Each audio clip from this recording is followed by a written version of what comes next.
Muchas bendiciones, mi gente. En este día nos sentimos más que agradecidos, ya que el Señor nos da la oportunidad de compartir con ustedes una vez más lo que es la palabra del Señor. En este día tenemos una palabra muy puntual. Tenemos un invitado que le damos la bienvenida, nuestro hermano Félix. Dios te bendiga. Mi hermano, para mí es más que un placer poder estar aquí. Y a cada uno de los suscriptores de este canal, para mí es más que un privilegio poder utilizar esta plataforma para edificar el cuerpo de Cristo. Este es nuestro objetivo en esta tarde. Amén, hermano. Amén. Tú no eres invitado. Tú eres de la casa. Realmente para mí será normal que seguirá siendo otra bendición más, porque cada día una bendición nueva que tenemos de parte de Dios. Compartir un tema que para la sociedad en la cual estamos viviendo y para la iglesia de este tiempo es muy necesario, porque uno de los principales objetivos de Jesús era edificar y construir líderes para que líderes sigan construyendo líderes. Excelente. Amén. Yo creo que es un tema muy puntual para un tiempo como este, ya que estamos viviendo una escasez de liderazgo. Amén. Creemos en esa palabra, hermano. Así para iniciar, le voy a invitar a que usted se suscriba, dé like y comparta. Y sin más preámbulo, nosotros vamos a permitir que nuestro hermano Félix inicie con la palabra que nos trajo para este día. Sí, yo quiero compartir acerca del liderazgo efectivo para un tiempo como este. Y la base bíblica que quiero utilizar en este día se encuentra en Génesis capítulo 11. Si usted puede, por favor, vaya conmigo. Génesis capítulo 11, la Torre de Babel. Vamos a considerar unos cuantos textos bíblicos para nuestra exponencia en esta tarde. Dice Génesis capítulo 11, verso 1. Dice, tenía entonces toda la tierra una sola lengua y una misma palabra. Y aconteció que cuando salieron de oriente y hallaron una llanura en la tierra de Sinar y se establecieron allí y se dijeron unos a otros, vamos, hagamos ladrillo y cosámoslo con fuego. Y le sirvió el ladrillo en lugar de piedra y el asfalto en lugar de mezcla. Y dijeron, vamos, edifiquemos una ciudad y una torre, cuya cúspide llegue al cielo, y hagámonos un nombre, por si fuéramos esparcidos sobre la faz de toda la tierra. Y descendió Jehová para ver la ciudad y la torre que edificaban los hijos de los hombres. Y dijo Jehová, he aquí el pueblo es uno, y todo esto tiene un solo lenguaje, y han comenzado la obra, y nada le hará desistir ahora de lo que han pensado hacer. Ahora pues, descendamos y confundamos allí sus lenguas, para que ninguno entienda el habla de su compañero. Así lo esparció Jehová desde allí sobre la faz de toda la tierra, y dejaron de edificar la ciudad. Por esto fue llamado el nombre de ella Babel, porque allí confundió Jehová el lenguaje de toda la tierra, y desde allí lo esparció sobre la faz de toda la tierra. Miren, es interesante nosotros darnos a entender. Creo que a nivel mundial tenemos una de las crisis más grandes de liderazgo que podamos ver. Me encanta una de las frases interesantes que usa uno de mis autores preferidos llamado John Maxwell. John Maxwell dice que liderazgo es influencia. Líder es aquel que tiene la capacidad de influenciar en dos o más personas hacia una meta o un objetivo específico. Si nosotros hablamos de liderazgo, nosotros debiéramos de tomar como referencia a Jesús. Jesús tuvo la capacidad, muchachos, de tomar a 12 discípulos que estaban en sus oficios seculares. Uno eran pescadores, otro era recaudador de impuestos, y tomarlos a ellos y hacerlos líderes. Note que Jesús siempre tuvo la capacidad de crear discípulos. ¿Por qué crear discípulos y no seguidores? La diferencia es que en un discípulo tú tienes la capacidad de que ese discípulo pueda multiplicarse y hacer más discípulos. Pero hoy en día, lamentablemente, estamos en una crisis de liderazgo. ¿Por qué? Porque el liderazgo, específicamente en la parte eclesiástica, el liderazgo eclesiástico solamente se ha limitado al espacio físico de 4 paredes. Sin embargo, el liderazgo de Jesús era un liderazgo socioespiritual. Cuando hablo de un liderazgo socioespiritual, es este liderazgo que tiene la capacidad de sostenerse y no solamente impactar en la esfera eclesiástica, sino también impactar en la esfera secular. porque tenemos que tener pendiente. Los líderes genuinos son aquellos que tienen la capacidad de multiplicar las personas que están bajo su responsabilidad, de poder multiplicarlo y darles herramientas efectivas para que ellos puedan crecer y ellos puedan multiplicarse. Si podemos notar lo siguiente, cuando Jesús llama a cada uno de sus discípulos, lo primero es que cada uno de ellos, reitero, estaba en su oficio secular. Los que eran pescadores estaban dedicados a su oficio de pesca. Sin embargo, Mateo, que era el recaudador de impuestos, estaba en los oficios de recaudar impuestos. Jesús lo toma a ellos y Jesús le da a entender que ya ellos no van a ser más pescadores, sino que ahora van a ser pescadores de hombres. Pero Jesús toma a los 12 discípulos y Jesús empieza a prepararlos, empieza a darles herramientas y empieza a hacer de ellos discípulos que tengan la capacidad de multiplicarse, de poder expandirse. ¿Por qué? Porque llegaría un momento donde Jesús, que era el líder que ellos tenían como referencia, no iba a estar más aquí en la tierra. ¿Me entienden? Y Jesús quería que el legado que él había formado, ellos tuvieran la capacidad de poder multiplicarlo y así formar más discípulos, que hagan más discípulos. Y ya podemos ver de 2000 y tantos años que hacen, aún hasta hoy, ese liderazgo que formó Jesús a través de los discípulos sigue corriendo así a través del mundo. Pero mire, es interesante. En Génesis capítulo 11, el texto bíblico que tomamos acerca de la Torre de Babel me llama la atención. En el verso 10 más atrás estamos hablando ya cuando pasa el acontecimiento del diluvio. Noé como cabeza de liderazgo de esa generación. Sem, Cam, Jafet, sus 3 hijos que quedan ahí. Luego de todo lo que acontece, son las personas que van a sobrepoblar la nueva generación que va a quedar sobre la tierra. Sin embargo, el segundo hijo de Noé, Cam, tuvo un hijo llamado Cus. Cus tuvo un hijo llamado Nimrod. A Nimrod se le llamó el primer poderoso en la tierra. Incluso, según algunos historiadores, se cree que Nimrod fue uno de los primeros hombres que comió carne y que sobrepasó los límites establecidos. Se le llamó poderoso, pudo construir algunas ciudades como Asiria, entre otras ciudades. También a él se le atribuye que fue el arquitecto de la Torre de Babel. De la Torre de Babel, aquella edificación que tenía como objetivo y propósito construirla y llegar al trono donde Dios estaba. Pero es interesante porque dentro del liderazgo, si hay algo que influencia a que las demás personas te sigan y puedan cumplir la asignación o la visión que tú tienes, es el lenguaje. Podemos notar que en la Torre de Babel todos tenían un mismo lenguaje.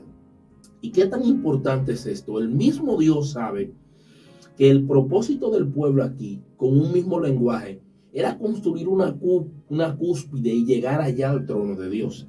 Notemos que el texto dice que todos ellos tenían un mismo lenguaje. Yo me imagino que mientras uno le pasaba el ladrillo al otro, el otro buscaba la mezcla para poder edificar los bloques uno por uno y llegar a aquella meta. Como Dios ve que todos ellos tienen un mismo lenguaje, Dios hace una pausa y ve algo interesante. ¿Qué pasa? Los líderes tenemos la capacidad a través del lenguaje de nosotros poder influenciar en el pueblo de Dios. Nosotros poder influenciar y poder transmitir a través del lenguaje la visión que nosotros queremos que el pueblo pueda lograr. Y uno dice, pero bueno, ¿qué también otras referencias? Mira, si nosotros podemos notar, llegó un momento donde Moisés, Dios lo toma como un líder que ha trascendido. Incluso los grandes líderes, los presidentes de Estados Unidos y otra nación, van y ven el ejemplo de liderazgo de Moisés. Por ejemplo, llega un momento donde era tanta persona que Moisés tenía que consultar por asunto, por conflicto, que Moisés se sintió estresado y Moisés no sabía qué hacer. Sin embargo, llega Jetro, su nuero, a donde Moisés y le da un principio de liderazgo. Y este principio que él le da es que él pueda buscar líderes dentro del pueblo y que él pueda distribuir esos líderes y que, dependiendo del asunto o la connotación del conflicto, los conflictos más pequeños, los demás líderes puedan ellos atenderlo y resolverlo. Y los casos grandes que vayan donde Moisés. Entonces, ¿qué pasa? Los líderes, reitero, tienen un lenguaje positivo y un lenguaje de influencia. Notemos que en la Torre de Babel todos tenían un mismo lenguaje. ¿Y tú sabes qué? ¿Tú sabes por qué hoy nos encontramos en esa crisis tan grande de liderazgo? Lo primero es que los líderes saben compartir la visión. Los líderes saben trazar el camino hacia dónde se quiere ir y hacia dónde se quiere llegar. Nimrod tuvo la capacidad de influenciar un grupo de personas a construir una edificación. Quizás uno pueda decir, bueno, ¿iban a llegar ellos al trono de Dios o no iban a llegar al trono de Dios? No sé si las condiciones atmosféricas se lo iban a permitir, pero yo entiendo que la capa de ozono no estaba tan deteriorada. Pero iba a llegar a un punto donde ellos única y exclusivamente no iban a poder llegar a donde estaba el trono de Dios. Sin embargo, el texto dice que Dios, al ver lo que todos tenían un mismo lenguaje y un mismo objetivo, dice que nada lo iba a hacer desistir. Entonces, ¿qué pasa? Cuando el líder puede comunicar ese lenguaje de una manera efectiva y el pueblo lo puede asimilar, puede lograr grandes objetivos y grandes propósitos. Porque estamos hablando, señores, de una edificación sumamente alta. Supónganse uno ver una antena telefónica de esas que tienen esa luz. Miren el tamaño de esa estructura. Sin embargo, ellos estaban construyendo algo de otra dimensión más grande y con más propósito. Pero ¿qué pasa? Al Dios ver que todos tenían un mismo lenguaje, Dios insiste en poder confundir el lenguaje y toda la edificación y el proyecto. Nota que se detiene automáticamente. Entonces, ¿qué pasa? Cuando como líder no podemos comunicar, número uno, efectivamente nuestra visión, esto puede producir lo que Dios hizo que pasara en este momento. La distorsión del lenguaje impidió que se siguiera edificando aquella cúspide tan grande que tenía como objetivo, reitero, llegar al trono de Dios. Entonces, ¿qué pasa? Muchas veces en la parte eclesiástica, nuestro liderazgo está limitado a 4 paredes. Yo creo que desde la naturaleza que Dios creó al hombre, Dios llamó al hombre a liderar. ¿Por qué Dios llamó al hombre a liderar? Porque el hombre fue creado a imagen y semejanza de Dios. Como fue creado a imagen y semejanza de Dios, el hombre tiene la facultad de entender, de raciocinio, y tiene la capacidad de ayudar a otro hombre a poder construir objetivamente. Entonces, ¿qué pasa? Como el hombre fue llamado a liderar, nosotros hemos limitado nuestro liderazgo en la parte eclesiástica. O sea, creo que nos hemos quedado muy pequeños y nada más nos hemos quedado en la parte interna. Es más, me voy a ir un poco más allá. Yo creo que el liderazgo eclesiástico se ha limitado tanto, que nosotros no tenemos la capacidad de influir en el ambiente secular por miedo a no poder expandir eso que nosotros tenemos. Y cuando me refiero a eso, por ejemplo, mira, yo creo que en una comunidad donde hay una congregación, los líderes, vamos a decir, de juntas de vecinos y de proyectos de comunidad, las primeras personas que tienen que estar encabezando son los líderes eclesiásticos. Y quizás tú puedes preguntarme, pero ¿cómo así? ¿Por qué? ¿Por qué me refiero a los líderes eclesiásticos? Porque es que la influencia eclesiástica, uno tiene que influirlo en lo secular. De la única manera que nosotros vamos a poder influir en lo secular es nosotros llevando esa luz fuera de 4 paredes. Hemos limitado nuestro liderazgo a 4 paredes. También otra parte interesante, también creo que el liderazgo eclesiástico se ha quedado en 4 paredes. Incluso, mira, yo creo que donde Dios nos ha llamado a ser más influyentes como líderes es en nuestro hogar. Ahí es donde empieza tu prueba como líder. Tu poder guiar tu familia, por ejemplo, en el caso de la fe, de que tu familia pueda seguir tus pasos, de que tu familia tú puedas ser un punto de ejemplo y un punto de referencia. Es muy interesante. Para mí personalmente, para yo saber qué tan efectiva o tan exitosa es una persona, donde yo primeramente voy y observo eso en su hogar, en su entorno. ¿Por qué en su hogar, en su entorno? Porque ahí es donde primeramente Dios te llamó a liderar? Mira algo, Félix, conforme a eso que tú estás diciendo de liderazgo, hay un punto muy interesante en la lectura que tú estuviste leyendo, ahí en el libro de Génesis, y es la parte cuando dice que ellos tenían todo un mismo propósito. Exactamente. Esa parte a mí me llama mucho a darle la atención, porque yo creo que uno de los problemas más grandes que nosotros tenemos, que no nos permite crecer, tanto en lo espiritual como en lo social, con lo de afuera, es que nosotros a veces somos muy desunidos. Exactamente. La división es el problema más grande que enfrenta la iglesia. No, yo, es más, yo le añado aún más, yo creo que la división en este tiempo es el cáncer del siglo XXI. Claro, eso es un cáncer. Así como el cáncer hace metástasis y esas células cancerígenas se expanden a través del torrente sanguíneo y afectan otros órganos sanos del cuerpo, la división también es otro asunto que ha mermado el liderazgo eclesiástico. Por más que un líder quiera como avanzar, cuando está dividido, no es que quizás usted no tenga el llamado de ser un líder. Exactamente. Lo que pasa es que no está en la posición correcta para ejercer el liderazgo. No, mira, y por ejemplo, Amós 3:3 te dice, andarán dos juntos si no estuvieran de acuerdo. Sí. Tú sabes que yo creo que la división que hoy muchas veces enfrentan muchas comunidades de fe, congregaciones, el ego y el orgullo de cada uno exhibirse es lo que nos ha llevado a esa crisis. Pero o sea, también algo muy importante sobre todo lo que tocamos, mira, si damos a relucir el contexto de Génesis y la enseñanza que trae el mismo contexto acerca de lo que es la unificación y el mismo objetivo acerca de construir la Torre de Babel, realmente lo que llamó la atención a Dios era ver al pueblo todos en un mismo sentir para llegar a un mismo objetivo. Ahora, ¿qué sucede en este tiempo con el liderazgo de este tiempo? ¿Por qué no trasciende el liderazgo cristiano? Porque los líderes que anteriormente han pasado no han seguido la secuencia de Jesús. La secuencia de Jesús era parirse en uno para poder multiplicarse. Jesús nunca llamó a personas para que fueran estériles. Hoy en día quieren llamarte, quieren capacitarte, quieren prepararte para que tú seas estéril. Lo primero que Jesús hizo cuando llamó a los 12 discípulos fue lo siguiente. El primero fue que lo preparó. Exactamente. Segundo, que lo envió.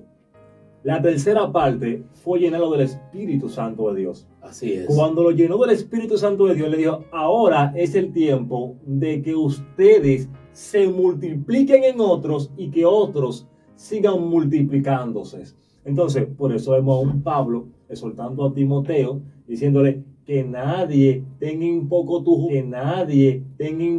juventud. En pocas palabras, está tocando este tema, Carlos, del problema que tenía Timoteo con los ancianos de la iglesia donde él se encontraba, en Éfeso. Entonces, vemos el mismo problema en este tiempo. ¿Qué pasa en este tiempo? En este tiempo tenemos una generación que no se nos ha enseñado a ser líderes. Hay líderes que no se han querido multiplicar por temor. Y yo entiendo de que debe ser un regocijo para un líder ver a su miembro crecer. Verlo ser más grande que él. ¿Por qué? Exactamente. Porque cuando lo ven en un escenario, nunca lo verán a él. Van a ver el líder que lo formó detrás de él. Es interesante, ¿no? Y mira otro punto. También nuestro liderazgo, por ejemplo, de nuestra nación, ha sido un liderazgo de cacique. Por ejemplo, antes de darle forma de ser república, nuestro país estaba dividido en cacicazgo. Vamos a decir, en la romana había un cacique que era que gobernaba esa demarcación geográfica. Él era el que mandaba, el que hacía. Entonces, nuestro liderazgo ha sido así, incluso nuestro liderazgo presidencial. Notemos, por ejemplo, el doctor Joaquín Balaguer nos formó líderes y así secuencialmente. Entonces, eso mismo ha pasado en el liderazgo eclesiástico. Los líderes, vamos a llamarlos clásicos, han entendido que ellos están en la posición única exclusivamente para estar, no, y han fracasado. El líder que no tiene la capacidad de multiplicar a otros líderes ha fracasado. Incluso Dios va a acercar personas a tu entorno, que esas personas, tú vas a ser el instrumento de limpiarle el camino. Incluso esas personas van a ser más grandes que tú y van a ser más grandes que yo. Entonces, ¿qué pasa? El liderazgo genuino es el liderazgo que forma, desarrolla y envía a las demás personas.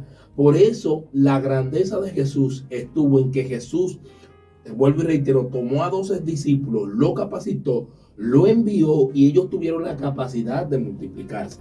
Sin embargo, el liderazgo hoy de nosotros tiene miedo que otras personas puedan crecer y puedan trascender. Cuando tu liderazgo es genuino, tú no tienes miedo que las demás personas que tú lideras, que tú pastoreas o que tú mentoreas puedan crecer por encima de ti. No, porque tú entiendes que tu objetivo y tu propósito es que las demás personas que se te asignaron a ti puedan crecer y puedan desarrollarse. Hay otra parte también sobre lo que es el liderazgo. Jesús suelta un código y es acerca de cuando él dice, porque uno de los más pequeños del reino de los cielos será más grande que Juan el Bautista. Juan el Bautista, sabemos que la Biblia establece que le abrió el camino a Jesús, para que Jesús viniera trillando lo que Juan el Bautista abrió ya. Y cuando él dice esto, acerca de que uno de los pequeñitos será más grande que Juan el Bautista, le está dando a entender que la responsabilidad y la carga que iba a caer en la generación que vendría después de él, iba a proseguir con el mismo trabajo que tenía Juan el Bautista.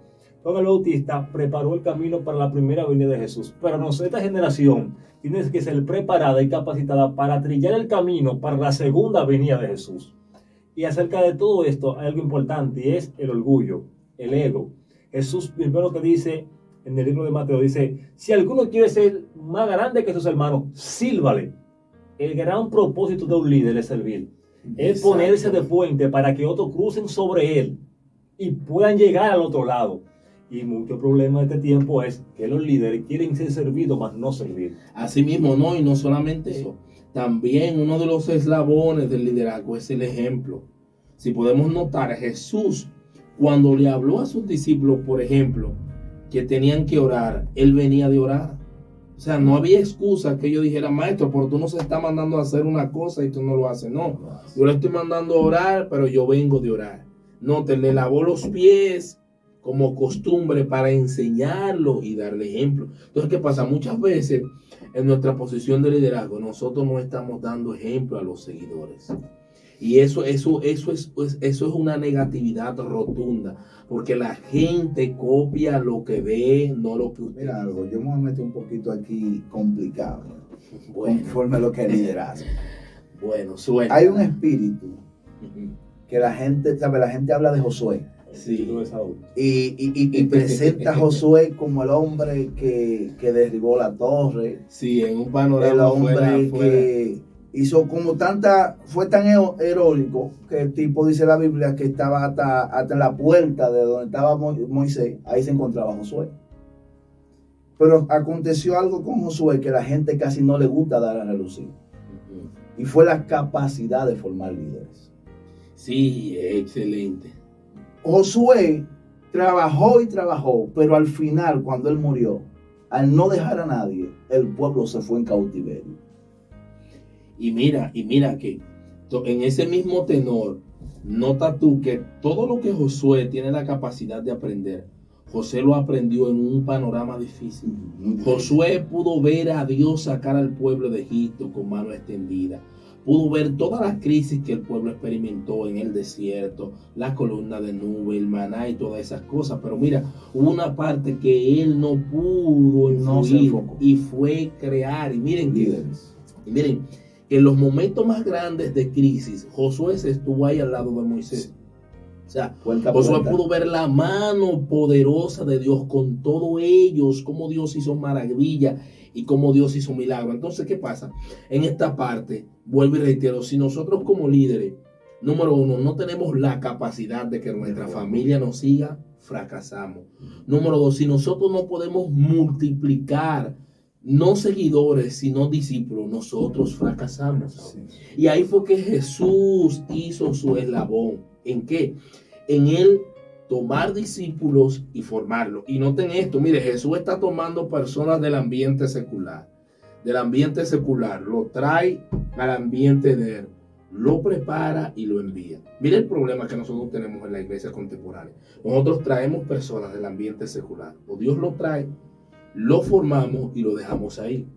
O sea, nosotros tenemos una persona formada que se siente limitada, que entiende que tiene esa herramienta, pero no puede salirla. Sin embargo, Jesús llamó, capacitó y envió. O sea, nosotros tenemos que volver nuevamente al modelo de liderazgo de Jesús. Y lo lindo. Te llamo, te capacito y te envío. Es más, yo creo que por eso es que muchas veces las congregaciones que están en los sectores, en los barrios, están limitadas a multiplicarse. Esto va a sonar esto. Yo no creo en que un pastor tenga que durar hasta los 90 años puesto ahí. No. Porque, mira, líder, eso es una batalla. Esto se escucha raro. No. Y es una realidad eso. Y no tan solamente eso. Que a la postre, cuando él tiene que irse, tiene que venir otra persona. Yo entiendo que si hubo personas que se formaron ahí, porque el legado, estamos hablando también, incluyendo, el legado está en las personas que me va a relevar a mí. Claro. Si tú eres mi líder y tú te vas por la edad y las cosas, y no hay alguien que pueda suplantarte después que tú te vas, tu liderazgo falló. Porque entonces cuando en tu ausencia es que se va a demostrar la capacidad de los líderes que tú dejaste y formaste. Que Josué falló como líder. Claro que falló, porque si tú no tienes una generación que te pueda seguir, por ejemplo, el Salmo capítulo 11, del verso 1 en adelante, te dice que si los fundamentos son derribados, ¿qué ha de hacer el justo? Muy fuerte.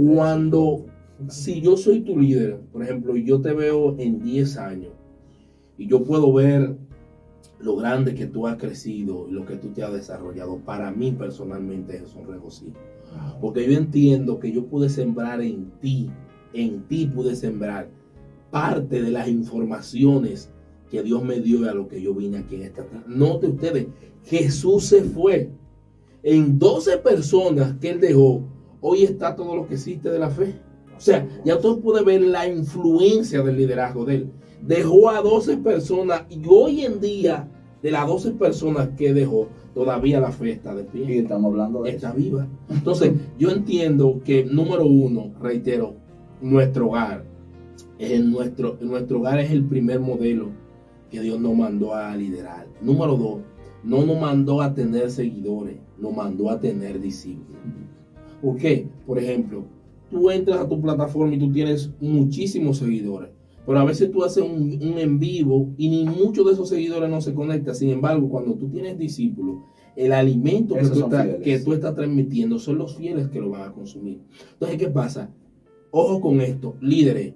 Nuestro objetivo en esta tierra es nosotros formar no seguidores, formar líderes que a su vez ellos puedan formar más líderes. Por ejemplo, mira, en el proyecto que yo estoy trabajando, Comunidad de Fe, Sal y Luz, yo estoy trabajando en 5 eslabones.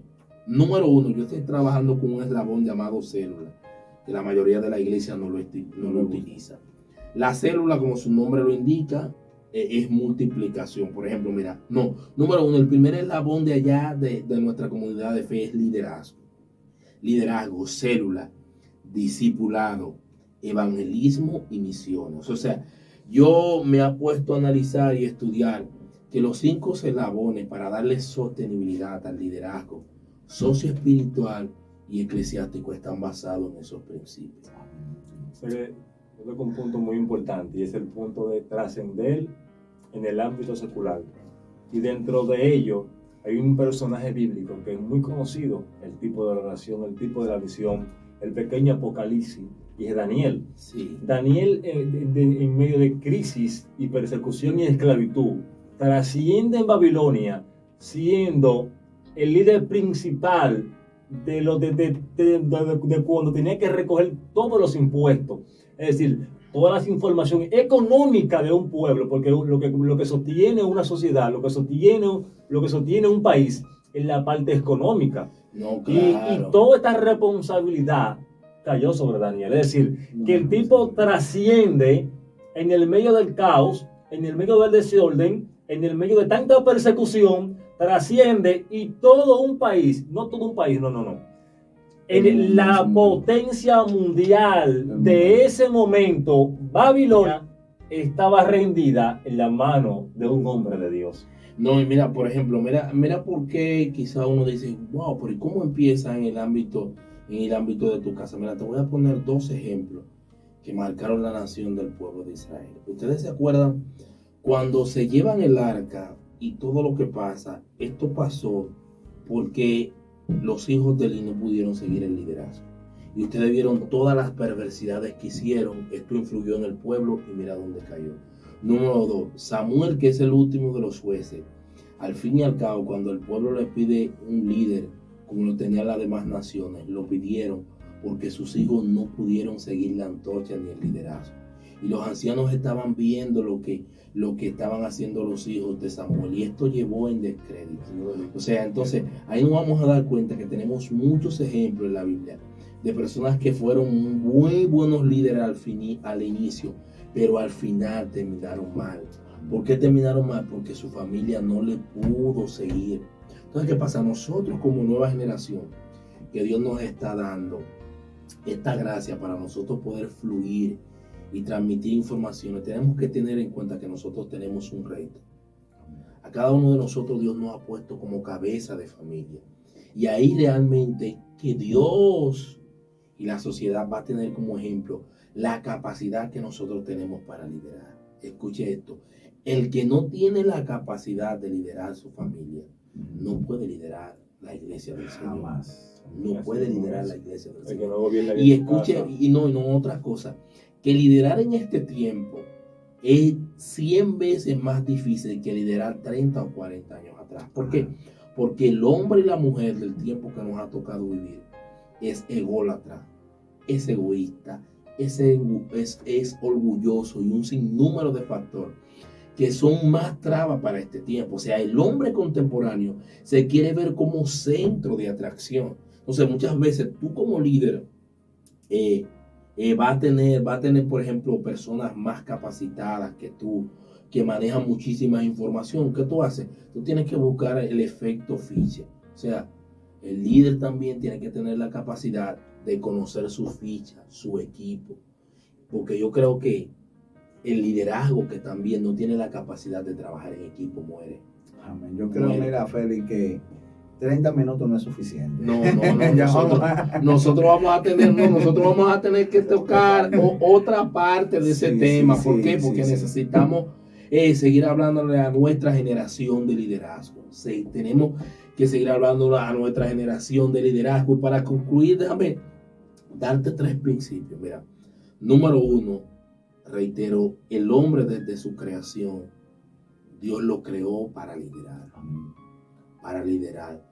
Número 2, Dios le dio la capacidad, según lo que vimos en Génesis capítulo 11, que cuando el hombre puede tener un mismo lenguaje y un mismo pensar, no hay nada imposible que ese hombre no puede lograr. Y número 3, entiendo que la generación actual necesita reafirmar un liderazgo socioespiritual. Un liderazgo que no se quede limitado en 4 paredes, sino que tenga la capacidad de salir y poder influenciar en su entorno. ¿A qué me refiero entorno? Por ejemplo, el liderazgo eclesiástico tiene que inmiscuirse en la junta de vecinos. Tiene que estar a mano con las autoridades, vamos a decirlo, de destacamento y todo, y mostrarles que el liderazgo eclesiástico no se limita solamente a 4 paredes, sino que puede influenciar en lo social y puede aportar herramientas divinas para un tiempo como este. Bueno, miren, hablar de liderazgo es algo muy amplio. Yo creo que nosotros vamos a tener otra sesión con nuestro hermano Félix. No, claro que sí. Porque yo creo que el varón está topado.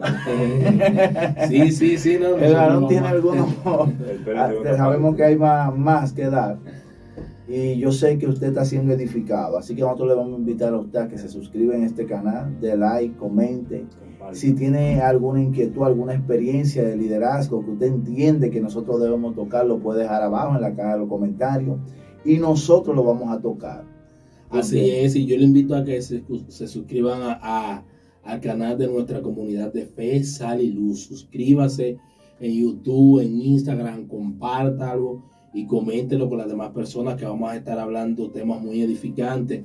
Y quiero hacerle la salvedad, mire, el objetivo de estos jóvenes estar aquí es poder transmitir un mensaje de fe, de edificación. O sea, que usted comentándolo, dándole like, compartiéndola con otras personas. Puede ayudarnos a que este mensaje pueda trascender, que pueda ser de edificaciones para otras personas, y compártalo para que así podamos expandirnos y seguir desarrollándonos. Amén. Así que Dios le bendiga. Esto fue su programa Tiempo de Conocimiento. Hasta una próxima. Amén. Shalom. Que Dios le Shalom. bendiga.